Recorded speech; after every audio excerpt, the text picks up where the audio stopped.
Assalamualaikum warahmatullahi wabarakatuh.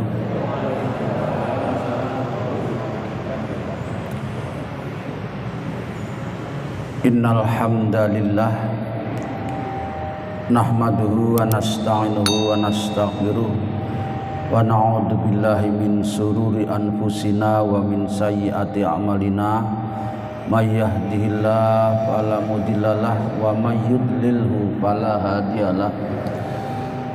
Allahumma salli wa sallim ala sayyidina Muhammadin Rasulillah ibnu Abdillah alladzi la nabiyya ba'dah. Qala ta'ala fi kitabil karim a'udzu billahi minasyaitonir rajim.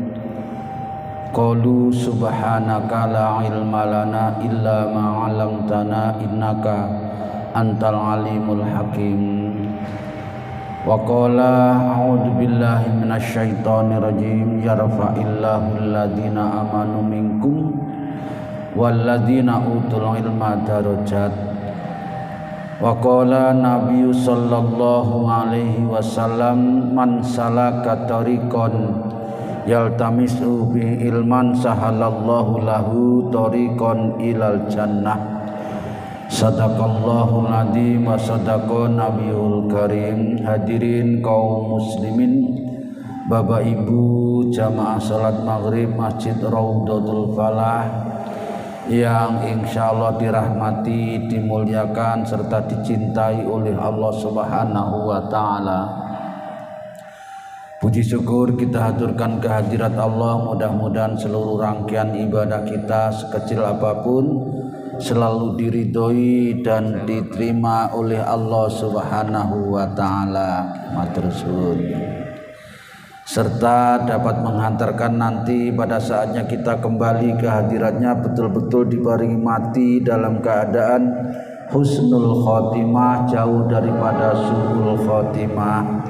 Amin ya mujibas sailin. Salawat salam kita haturkan kepada baginda junjungan kita, panutan kita, Nabi Agung Muhammad sallallahu alaihi wasallam yang sudah amat sangat banyak memberikan uswah atau teladan kepada kita. Mudah-mudahan kita bisa mengamalkan sebaik-baiknya sehingga nanti saatnya kita betul-betul diberikan syafaatnya. Amin ya rabbal alamin.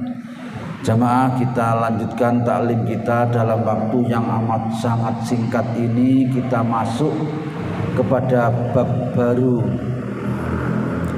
babul iktisad. Iktisad itu sedang-sedang, tidak berlebihan, fil amal au fil ibadah, di dalam beramal atau di dalam ibadah. Di dalam amal ibadah ini, di dalam Islam memang diperintahkan untuk berupaya semaksimal mungkin, tetapi juga tidak boleh memaksakan diri di luar kemampuan. Bagaimana keterangan selengkapnya nanti kita ikuti hadirin, hadis demi hadis insyaallah setelah muqaddimah ayat-ayat Al-Quran seperti di bab-bab yang lain. Di dalam bab ini ada 3 ayat Al-Quran yang ditampilkan. Yang pertama adalah surat Toha ayat yang ke-1. Allah berfirman, kata Allah Ta'ala, a'udzubillahi minasyaitonirrajim, Toha ma anzalna alaikal qur'ana litasqa. Kata Allah Ta'ala, ma anzalna, tidaklah kami turunkan Al-Quran ini alaika, kepadamu, Al-Quran yaitu Al-Quran, litasqa, untuk membebani. Jadi Al-Quran ini diturunkan bukan untuk membebani, untuk memberatkan, tetapi untuk memudahkan dan memberikan petunjuk, hudan lil muttaqin, kepada orang-orang yang bertakwa. Kemudian yang kedua di dalam surat Al-Baqarah ayat 185, ini kalau Ramadan hadirin sering kita dengarkan disampaikan oleh para asatid kita. Allah Ta'ala dawuh yuridullahu bikumul yusra. Lah niki Allah menghendaki kepada kita sekalian al yusra, terhadap kemudahan. Jadi tidak ada sebetulnya perintah di dalam beribadah ini yang memberatkan, tetapi semuanya memudahkan. Wala yuridu, dan tidaklah Allah mengendaki kepadamu sekalian al-usra, terhadap kesulitan. Tidak ada yang sulit hadirin. Perintah salat ya sesuai dengan karakter fitrah kita. Perintah puasa, perintah zakat juga seperti itu. Demikian pula perintah haji. Kemudian di dalam ini di Al-Baqarah 185 tadi nggih. Kemudian di surat yang ke-28 surat Al-Qasas ayat 77. Allah perintah wabtaghi fima atakallahu darul akhirah. Kejarlah olehmu sekalian fima atakallahu darul akhirah, terhadap amaliyah-amaliyah yang nanti akan nikmati di kehidupan akhirat, ibadah maksudnya nggih. Tetapi walatan sanasibaka minad dunya, janganlah kau lupakan urusan duniamu. Wa ahsin, dan berbuat baiklah kau sekalian, kama ahsanallahu ilaik, seperti Allah juga berbuat baik kepadamu. Hadirin, 3 ayat inilah yang mengawali terhadap bab ini, bab iktisab bil amal, bab bersedang-sedang atau tidak memaksakan diri di dalam melakukan amal. Kenapa? Nanti kita akan ketemu riwayatnya. Kenapa? Karena kita punya hak.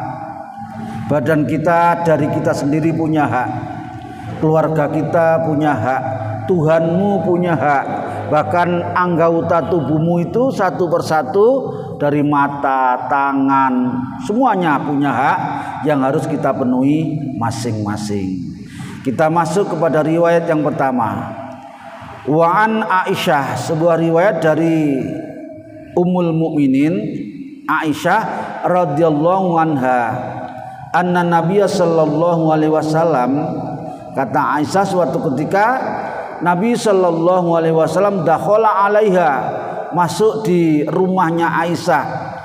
Wa indaha, rupanya di rumahnya Aisyah itu imro'atun, ada seorang perempuan, seorang wanita di rumah Aisyah itu. Maka qala, Nabi bertanya, man hadhihi, siapa ini, kata Nabi dalam pertanyaannya kepada ibunda Aisyah. Qalat, Aisyah menjawab, hadhi fulanah, Rasul, ini adalah fulanah. Tadkuru, yang menyebutkan min solatiha, dari solatnya luar biasa jumlahnya. Banyak, hampir sepanjang malam solat terus. Pagi solat, nanti dia duhur, qobliyah duhur, terus begitu solat.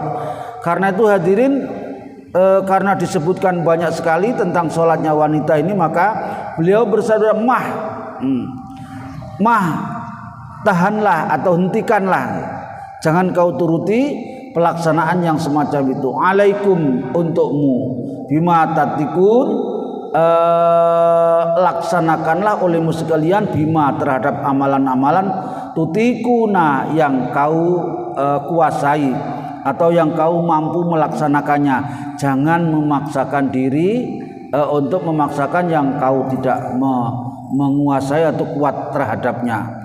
Fa wallahi, demi Allah, la yamilu, Allah itu tidak pernah bosan, tidak pernah jemu, hatta tamalu, sehingga kamu sekalian yang bosan atas amalan-amalan yang kau lakukan karena banyaknya, sehingga kamu tidak kuat untuk melaksanakan sebanyak-banyaknya. Wakana, dan adalah ahabuddin, amaliyah ibadah di dalam agama, ilahi bagi Allah Ta'ala, madawa masohibu, yang dilaksanakan keistiqomahannya sohibu oleh pelakunya. Jadi hadirin yang dirahmati oleh Allah Ta'ala, di dalam riwayat ini menyebutkan bahwa pelaksanaan amaliyah ibadah itu bukan banyaknya yang dinilai oleh Allah Ta'ala, tetapi sedikit sekalipun, tetapi yang dilaksanakan dengan dawam, Dawam itu adalah istiqomah, langgeng ya. Tidak kadang-kadang awake, kadang-kadang tidak sama sekali. Sedikit tetapi continue, istiqomah itulah yang lebih disukai oleh Allah Subhanahu wa taala. Di dalam riwayat yang lain ada riwayat menyebutkan ahabbul a'mali indallah. Jadi amal yang paling disukai oleh Allah taala itu adalah adwamuha, istiqomahnya atau langgengnya atau kontinunya, wa in qala, sekalipun amalia itu tidak terlalu banyak. Jadi hadirin, mari kita berupaya untuk melaksanakan sesuai kemampuan kita tetapi yang istiqomah. Hadis ini insyaallah sahih disampaikan oleh sepakat para ahli hadis, semuanya menyepakati kesohihan hadis ini. Baik, sekarang di dalam keterangannya wamah dan kalimat mah, mah itu bahasa Nabi, bahasa Arab yang artinya adalah kalimatun nahyin, kalimat yang berarti larangan, wajazrin dan peringatan. Jangan kau lakukan sebanyak-banyak itu kalau kau tidak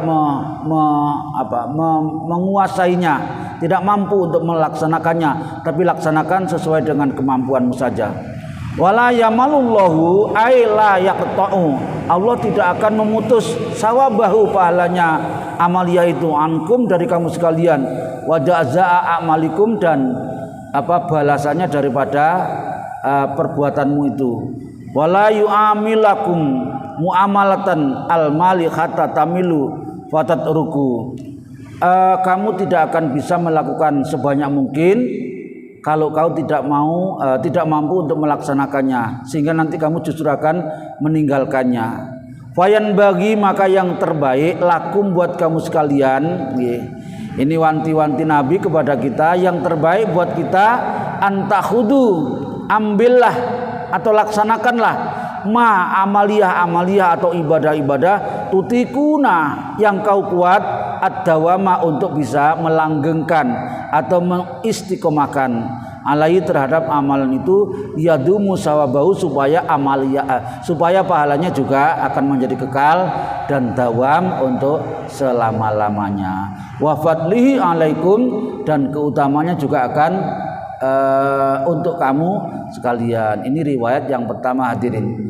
Sekarang masuk yang kedua. Sebuah riwayat dari sahabat Anas radhiyallahu anhu qala, Anas berkata, jaa salah satu ruhtin, suatu ketika ada 3 orang yang datang ila buyuti azwajin Nabi sallallahu alaihi wasallam. Ada 3 orang suatu ketika datang kepada rumahnya salah seorang istri Nabi sallallahu alaihi wasallam. Kemudian 3 orang ini yas'aluna, pada menanyakan an ibadati Nabi sallallahu alaihi wasallam, dari cara dan banyaknya ibadahnya Nabi sallallahu alaihi wasallam. Falamma ukhbiru, ketika 3 orang ini diberitahu tentang amaliyah Nabi dan banyaknya amaliyah Nabi, ka'annahum, seakan-akan 3 orang ini taqaluha, membilang-bilang sedikit atau meremehkan atau mengatakan kurang. Waqalu, kemudian 3 orang ini berkata, aina nahnu minan Nabi sallallahu alaihi wasallam, kalau kita 3 orang ini dibandingkan dengan Nabi rupanya tidak ada apa-apanya. Qad ghufira, kenapa Nabi yang amalnya tidak sebanyak kita kok bisa diampuni dosa-dosanya, lahu bagi Nabi, ma taqaddama, baik dosa-dosa yang sudah lampau, wa ma ta'akhkhara, maupun dosa-dosa yang belum dilakukan. Nabi olehnya melakukan amaliyah tidak sebanyak kita, tetapi Nabi kok bisa diampuni seperti itu. Kemudian hadirin, 3 orang ini satu persatu menyebutkan amaliyah yang dia lakukan. Qala ahaduhum, salah satu dari 3 orang ini tadi menyebutkan, ama ana, adapun aku, kata salah seorang di antara 3 orang ini, fa usolli, adalah melakukan sholat al-laila di waktu malam, abadan sepanjang malam. Jadi orang yang pertama mengatakan, menyebutkan sholatnya itu adalah sepanjang malam dan terus menerus tidak pernah berhenti sepanjang malam itu. Setiap malam dia lakukan seperti itu. Wa qala akhar, kemudian yang kedua berkata hadirin, wa ana asumud dahr, dan aku sepanjang tahun berpuasa terus, tidak pernah wala uftiru dan tidak pernah berbuka sama sekali. Wa qala akhar, kemudian yang lain juga mengatakan, wa ana a'tazilun nisaa, sementara aku adalah menghindari perempuan, fala atazawwaju abadan, aku tidak akan menikah untuk selama-lamanya. Hadirin yang dirahmati Allah Ta'ala, setelah 3 orang ini menyebutkan amalnya masing-masing, rupanya faja'a Rasulullah sallallahu alaihi wasallam ilaihim, rupanya beliau datang ke tempatnya 3 orang ini berada di rumahnya istrinya Nabi itu. Kemudian faqala, beliau bersabda, antum alladzina qultum kada wa kada, kaliankah yang mengatakan dan menyebutkan amalnya demikian dan demikian tadi itu? Satu persatu disebutkan, ama wallahi inni la akhsyakum lillahi, demi Allah kata beliau, aku adalah orang yang lebih takut daripada kalian kepada Allah Subhanahu wa taala. Wa atqakum, dan orang yang lebih takwa kepada Allah taala lahu kepada Allah. Lakinni, tetapi aku, sekalipun aku orang yang paling takut dan paling takwa kepada Allah taala, lakinni asummu, aku kadang-kadang juga berpuasa, wa uftiru, tetapi kadang-kadang juga berbuka. Jadi hadirin, yang dimaksudkan puasa memaksakan diri tadi itu adalah puasa yang dilakukannya terus menerus sepanjang tahun, tidak pernah berbuka sama sekali.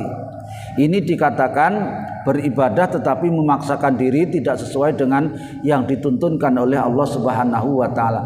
Wa usolli, kata Nabi selanjutnya, wa usolli, dan aku kadang-kadang juga sholat, wa arkudu, tapi juga di sebagian malam itu aku juga tidur. Jadi tidak sepanjang malam aku sholat terus, padahal aku adalah sekali lagi orang yang paling takut dan yang paling takwa kepada Allah Subhanahu wa taala. Wa atazawwaju, dan aku juga menikahi an-nisaa, kepada para wanita atau pada beberapa wanita. Faman rohiba an sunnati, barang siapa yang tidak suka atau benci terhadap sunnahku, termasuk sunnahnya Nabi di dalam menikahi wanita itu, maka kata beliau falaisa minni, orang yang tidak suka atas sunnahku adalah tidak termasuk golonganku. Hadirin yang dirahmati Allah Ta'ala, ini adalah bagian poin ajaran beliau kepada kita, agar kita di dalam melaksanakan ibadah itu tidak terus menerus sepanjang malam atau sepanjang hari, bahkan sampai tidak pernah menikah atau mengambil wanita untuk dijadikan istrinya. Barang siapa, kata Nabi, yang tidak suka atas sunnahku, baik sunnah di dalam menikahi wanita ataupun sunnah-sunnah di dalam melaksanakan ibadah yang lain, maka kata beliau falaisa minni, tidaklah dia termasuk golonganku. Baik, kita teruskan lagi dulu, nanti baru kita sambung tanya jawab. Bangun Ibnu Mas'ud, dalam sebuah riwayat yang dibawakan oleh Ibnu Mas'ud radhiyallahu anhu, Nabi sallallahu alaihi wasallam qala, Nabi pernah bersabda, halakal mutanati'una, akan merasa rusaklah atau menjadi rusaklah orang yang berlebih-lebihan di dalam melakukan sesuatu. Qolaha, Nabi mengatakan ini sampai 3 kali. Halakal mutanati'una, akan menjadi kerusakanlah orang yang melakukan sesuatu apa saja, amalia ibadah sekalipun, sholat sekalipun, puasa sekalipun, dan lain sebagainya yang berlebih-lebihan. Beliau sampaikan sampai 3 kali oleh menyampaikannya ini. Hadis yang keempat, An Abi Hurairah radhiyallahu anhu anin Nabi sallallahu alaihi wasallam qala, beliau bersabda, innad dina yusrun, bahwa sesungguhnya agama itu diturunkan kepada kita, diperintahkan kepada kita adalah dalam keadaan mudah, sesuai dengan fitrah kita, sesuai dengan kemampuan kita. Sehingga hadirin, nanti di dalam riwayat selanjutnya ada orang yang menawar untuk melakukan puasa setiap hari kayak tadi itu, beliau juga melarang, juga justru melarangnya.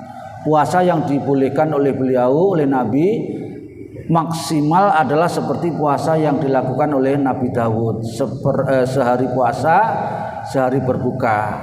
Demikian pula sholatnya. Wala yusadda, dan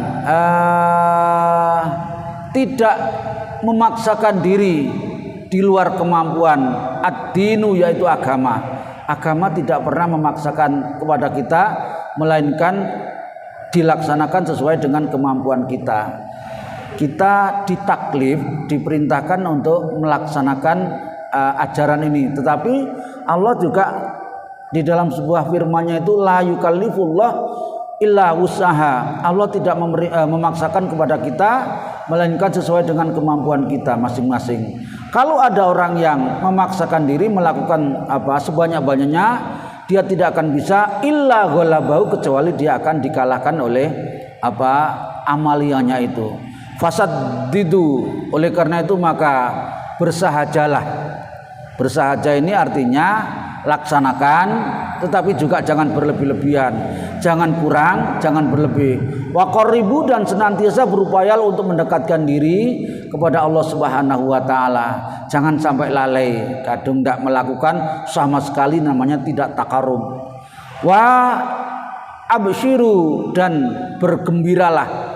Maksudnya bergembiralah ini di dalam melaksanakan ibadah ini, laksanakanlah dengan rileks, dengan santai, dengan khusyuk, dengan sambung kepada Allah Ta'ala, dan dengan tumunina, bukan tergesa-gesa. Ini absyiru. Wasta'inu, dan senantiasa mohonlah pertolongan kepada Allah Ta'ala, bil ghuduwati, di dalam setiap pagi hari, warrauhati, dan di setiap sore hari, wasyai'in, dan sedikit minat duljati, daripada sebagian waktu malam. Hadirin yang dirahmati Allah Ta'ala, sudah gamblang, sekalipun belum semuanya kita baca poin demi poin, hadis demi hadis dalam bab ini.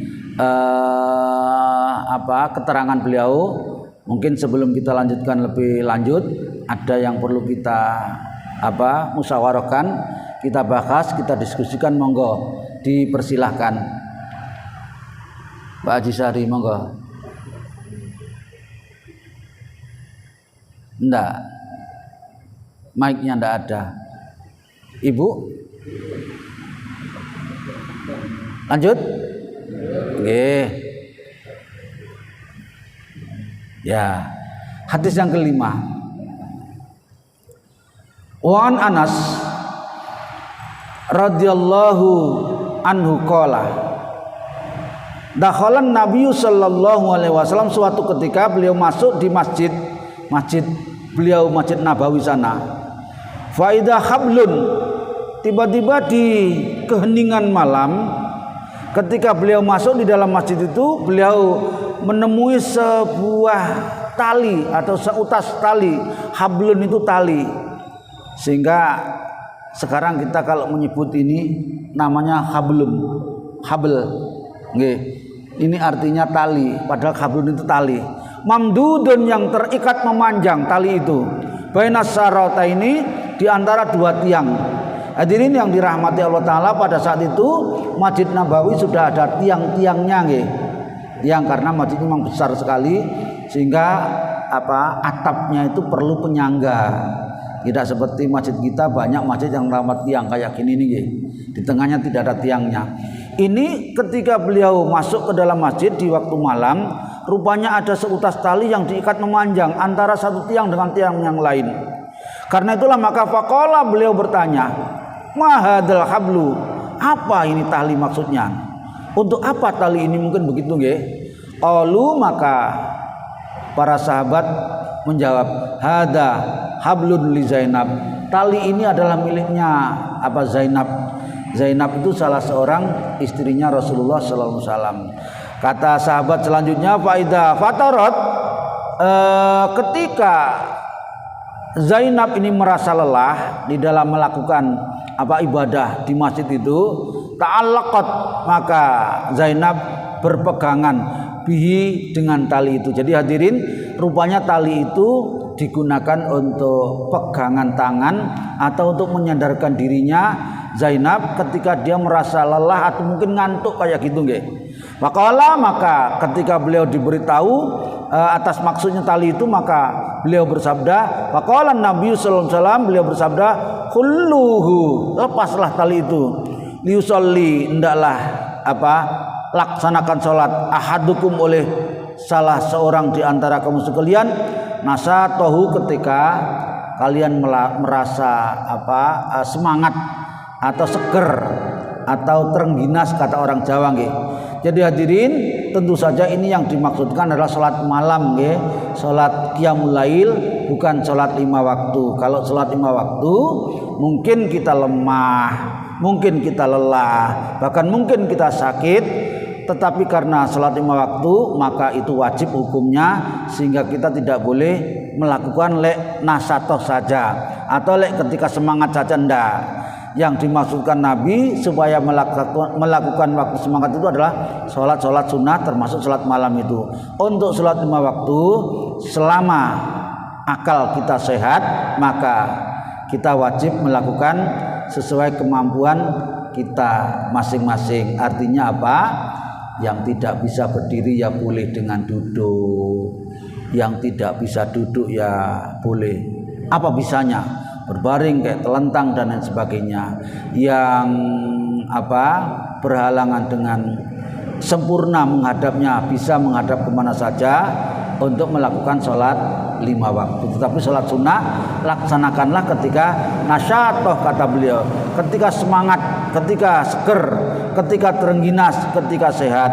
Ketika kita lelah, faida fatarat, kata beliau, ketika merasa lelah, letih atau lesu atau payah, fal yarqud, hendaklah dia beristirahat atau tidur. Lakukan waktu dia semangat saja. Namun demikian ya jangan kemudian sepanjang malam digunakan untuk tidur terus menerus, belas gak sholat. Nanti disebutkan hadirin di riwayat yang ke akhir nggih, sholat yang paling baik, sholat sunnah maksudnya, ada salat yang dilakukan oleh Nabi Daud. Nabi Daud itu separuh malamnya dia tidur, separuh malamnya. Kemudian sepertiga malam dia bangun, sepertiga malam dia bangun, salat sebaik-baiknya. Kemudian seperenam dia istirahat lagi dan tidur lagi. Itu salat yang dilakukan oleh Nabi Daud. Nah, puasanya Nabi Daud itu sehari puasa, sehari berbuka, sehari tidak berpuasa. Baik, ini gampang-gampang soalnya.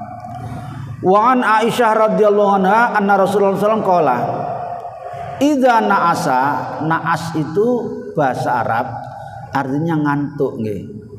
Kalau kita na'isa nangis, kalau Arab na'asa atau na'isa itu artinya ngantuk. Kata beliau, idza na'asa ahadukum, kalau salah seorang di antara kamu merasa ngantuk sekali. Di dalam lafaz yang lain ada istilah idza ghalabahun nu'as, ketika menimpa terasa kantuk yang sangat hebat, ahadukum, di salah seorang kamu sekalian, wa huwa yusolli, sedangkan dia sedang melakukan sholat, maksudnya sholat malam, bukan sholat 5 waktu.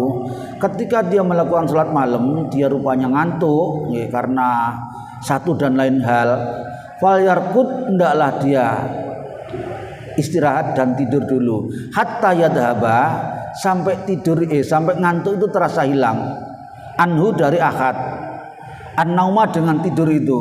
Fa inna ahadakum, karena sesungguhnya di antara salah seorang di antara kamu, idza shalla, ketika melakukan sholat, wa huwa nu'as wa huwa na'isun, sementara dia terasa ngantuk sekali, la yadri, bisa jadi tidak diketahui, dia tidak sadar, la'allahu yadhabu, sehingga menjadi hilang ingatannya.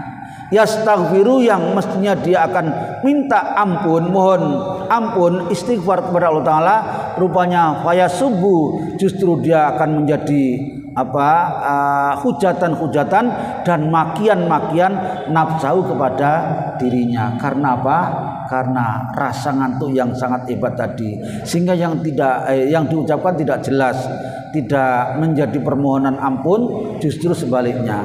Karena itu ketika akan melaksanakan sholat malam dan terasa kantuk, maka hendaklah dia tidur sampai hilang ngantuknya. Begitu hilang ngantuknya, laksanakanlah sholat malam itu. Ini perintah Nabi agar ketika kita melaksanakan dalam keadaan ringan, tidak memaksakan diri. Wan Abi Abdillah Jabir ibnu Samurah radhiyallahu anhu qala, kata Jabir ibnu Samurah, kuntu usolli, suatu ketika aku pernah melakukan sholat ma'an Nabi sallallahu alaihi wasallam as-salawata terhadap beberapa sholat. Fakanat, rupanya sholatnya Nabi, wa khutbatu, dan khutbahnya Nabi, qasdan, sedang-sedang saja, tidak terlalu panjang juga tidak terlalu pendek. Nadirin, Nabi saja melakukan seperti itu, tidak memaksakan diri memperbanyak atau memperpanjang, tetapi beliau melakukan sedang-sedang saja.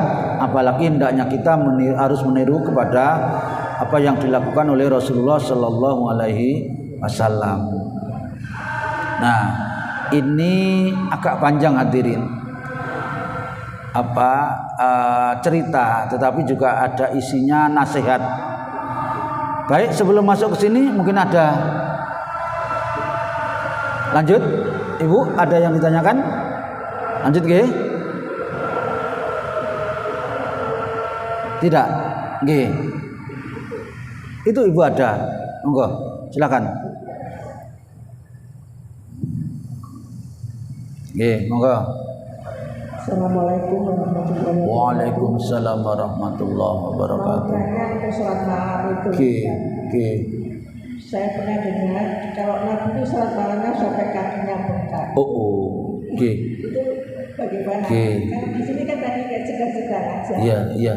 Gitu aja. Ya, masya Allah, betul sekali Ibu. Ada riwayatnya, ada nanti di poin yang lain. Memang untuk melakukan secara sendirian, beliau tidak jarang sampai surat yang dibaca di dalam sholat itu luar biasa. Tetapi Nabi tidak pernah mengajak untuk berjamaah. Ketika beliau melakukan sendirian, itu suratnya yang dibaca itu, hadirin Bapak Ibu sekalian, satu rakaat itu berjuz-juz. Surat Al-Baqarah itu 2 juz setengah. Selesai dibaca oleh beliau di dalam satu rakaat saja. Rupanya tidak selesai sampai di situ, tapi beliau lanjutkan kepada surat yang lain.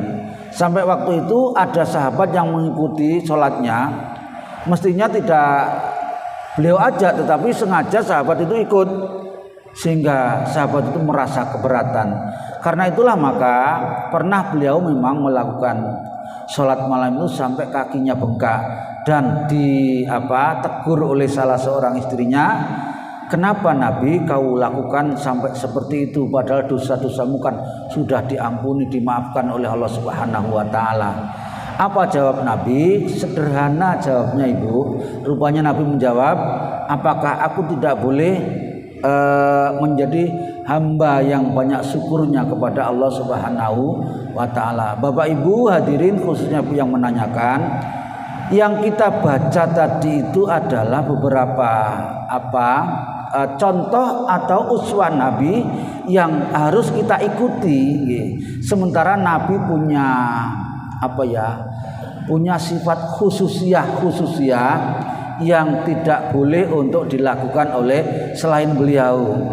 Seperti tadi itu waktu sholat, beliau sampai melakukan seperti itu, luar biasa beratnya itu. Karena itu beliau tahu kepada kita kemampuan kita, maka beliau tidak memerintahkan seperti apa yang beliau lakukan sampai bengkak-bengkak kakinya.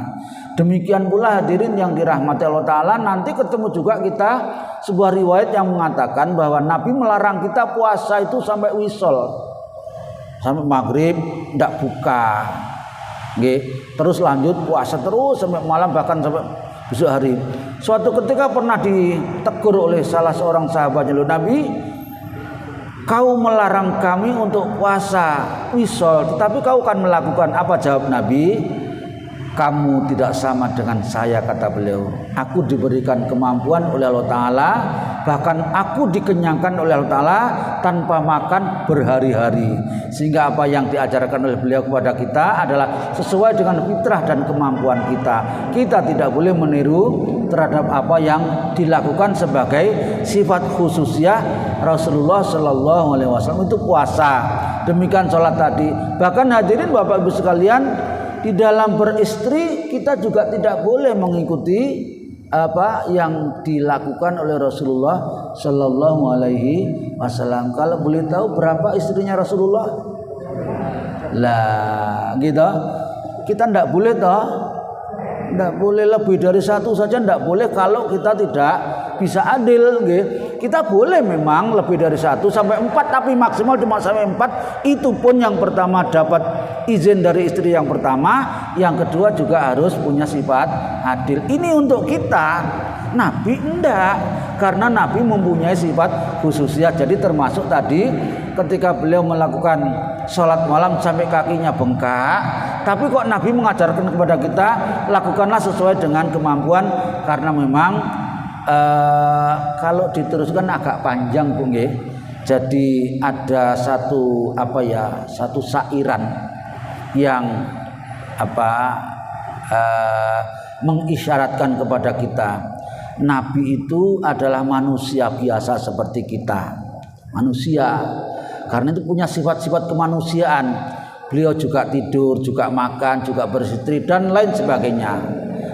Sama-sama manusia, tapi diibaratkan beliau itu adalah bagikan batu, yang tidak sembarang batu. Kalau kita mungkin batu kali, apa batu gunung, apa batu apung, apa batu bata kita. Untuk Nabi tidaklah batu seperti itu, hingga Nabi punya sifat-sifat yang tidak bisa kita lakukan, karena Nabi itu ibarat batu yang batu intan, batu yang berlian yang luar biasa nilai dan harganya. Kita tidak bisa menyamai Nabi, sekalipun kita juga sama dengan Rasulullah Shallallahu Alaihi Wasallam. Habis waktunya. Mohon maaf, mungkin sampai di sini pada kesempatan ini, karena hadis yang ke-8 ini kita insya Allah lanjutkan besok. Agak panjang rupanya ini cerita, tapi juga ada isi nasihatnya. Apa yang sudah kita pelajari tadi itu kita laksanakan, mari kita laksanakan sesuai dengan kemampuan kita masing-masing. Tentu saja di dalam ibadah nawafil, sholat sunnah, bukan sholat yang wajib. Kalau yang wajib, kita harus melakukan sesuai dengan apa yang telah ditetapkan oleh Allah Subhanahu wa Ta'ala. Itu mungkin yang dapat kita sampaikan. Ada kurang lebihnya mohon maaf. Kita akhiri, subhanakallahumma wa bihamdika asyhadu an la ilaha illa anta astaghfiruka wa atubu ilaik. Wal afu minkum. Wassalamualaikum warahmatullahi wabarakatuh.